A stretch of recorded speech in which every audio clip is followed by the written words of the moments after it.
ma arvan, et siin on nagu üsna selge loogika. Kõigepealt see põlvkond, kes on praegu, see peab enda jaoks selgeks mõtlema selle, mida nemad tahavad teha, mis on nende strateegia. Siis nad peavad selle strateegia ja siis on edasi nende otsustada, kas nad tahavad, et järeltulev põlvkond sama strateegiat jätkaks. Kui nad ei taha, kui nad arvavad, kui pärast meid tulgu veeuputus, me läheme ära, kas järgmised vaatavad ise, mis nad teevad.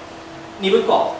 Aga kui mina oleks sellises organisatsioonis, näiteks praegu ma olen loodustehnoloogia teaduskonna õppeprodekaan, aga ma tean, et paari aasta pärast saab minu aeg täis, määratakse selle kohale uus, sellepärast et minul on aeg tagasi teadusele pühendada, siis kas ma nüüd tahan, et see protsess, mis ma õppetöö kvaliteedi parandamisel jätkuks samamoodi või vähemalt kuidagimoodi samamoodi. Mis ma siis selleks teen, et see samamoodi toimuks?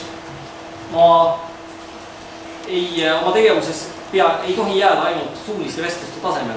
Kõik oma toredad plaanid ma pean, või strateegiad ma pean ellu viima kas dekaani korraldustena või ühesõnaga kirjalikult kuskil.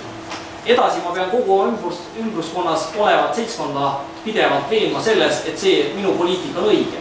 See, mida mina tahan ellu viia, on õige.